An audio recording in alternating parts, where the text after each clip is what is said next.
So it's one of these incredibly beautiful summer Wisconsin days. If you've never spent much time up north in the summer,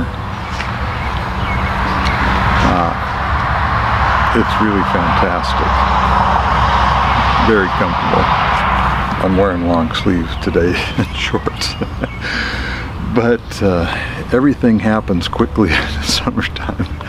You know, there's not a whole lot of time in regards of growing season, that kind of thing. So man, summer explodes on the scene in lushness and animal life and everything that has to happen in a relatively short period of time.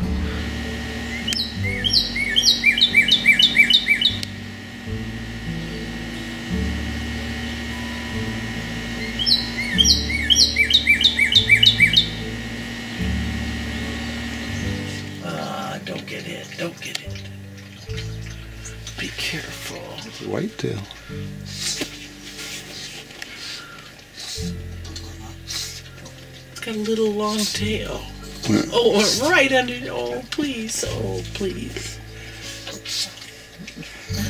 I don't hear any cars. Get the ass over. Okay, people will see. They'll see, they'll stop. Alright, there you go. Get in those trees and get over by that pond. You're doing good all by yourself out there in the big bad world. So it's fun to be a part of it.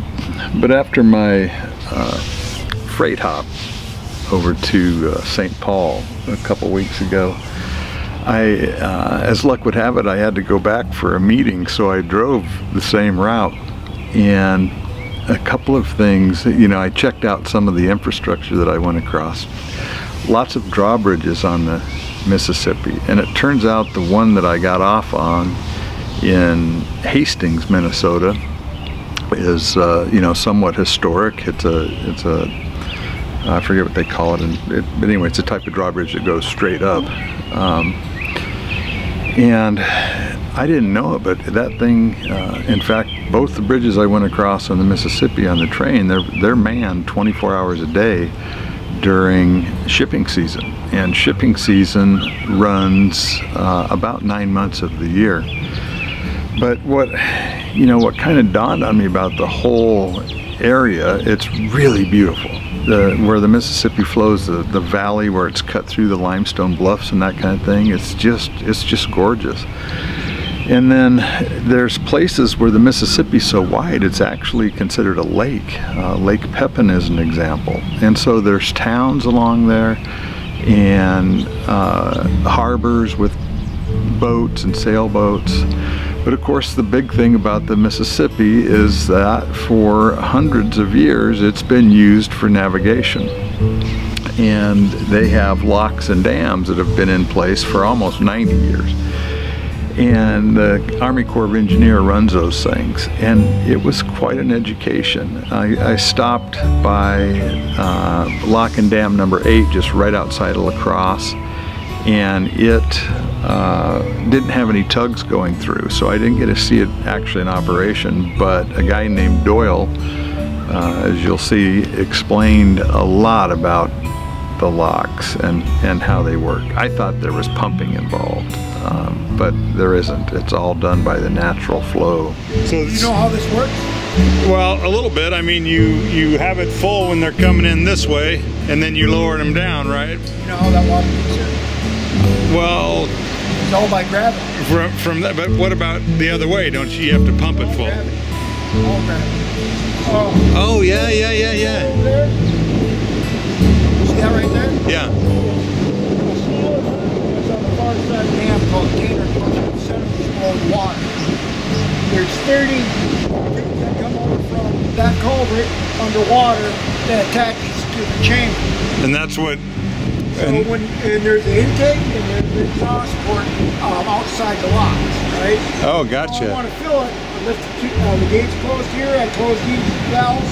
I open them gates, and the water comes to upper level river water level, right? Right. Close the gates, boats in there. I lift the lower gates. Everything dumps down there until it reaches the lower level water.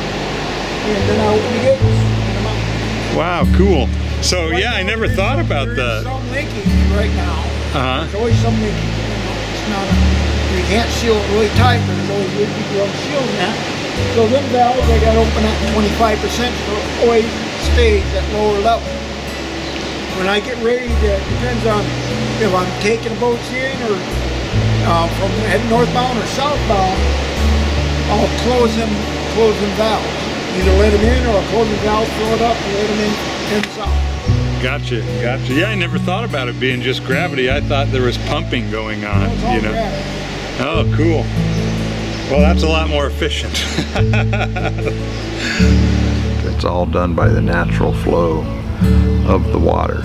But when I came back from Minneapolis, I went the same route back, even though it's quite a bit longer than a direct drive to Madison. But I went back the same way, and this time I was able to catch tugs, or towboats rather, pushing their loads downstream. And a couple of the things that, you know, I didn't realize was that the barges are too big to fit in the lock, the typical one, because they push 15 barges, and they lash them together so that there's 5 rows of 3, and only 2 rows of barges and a tug will fit through the lock at a time. They're good on the width, so the 3 barges across will fit. So they actually push the tug into the locks and unlash these steel cables that hold everything together. The deckhands do that work, and then they back the tug out, and the lock operator then lowers the water, opens the valves that lower the water. When it's equalized, they open the gates and let the natural flow of the river just float those barges out of the gate, and then the deckhands tie them off just outside of the entrance or exit to the lock, and they go ahead and close those gates. Then they open the valves that let water from upstream flow in underneath, and they fill the lock back up. Then they open the upstream gates and let the tug with the remaining barges still tied to it in, and then they lower it back down, open the exit gates again, and the deckhands tie those barges back together. And they do this about 40 times on a trip, up or down, well, I guess up too. So, you know, on a round trip, they're like 80 times untying these barges, and they use very thick wire rope, and you know, I think it's probably a heck of a lot of work to manipulate that stuff. But it was very fascinating to watch, and the whole thing brings to mind for me the concept of what the rivers have meant throughout our history, and how much of our commerce, either on the river or on the roads through the river valleys, or on the railroad tracks through the river valleys, how much of our commerce is related originally to the fact that the rivers were used for navigation. Anyway, it was a great experience, loved it, and I hope you enjoyed the video about it.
Couple of them, matter of fact.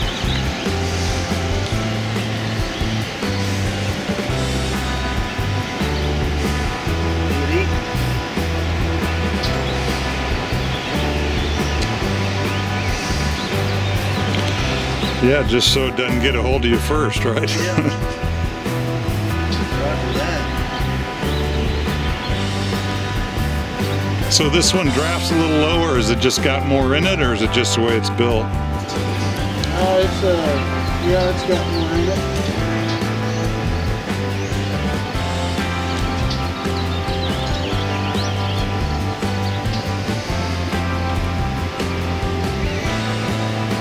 A little bit more product. So are you part of the boat crew then, or Mate.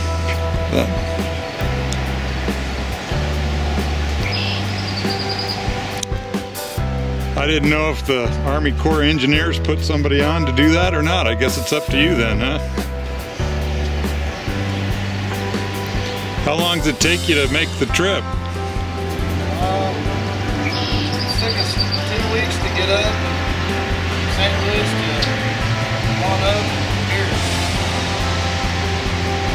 About half that time going the other way then, or? Given the delay and things like that.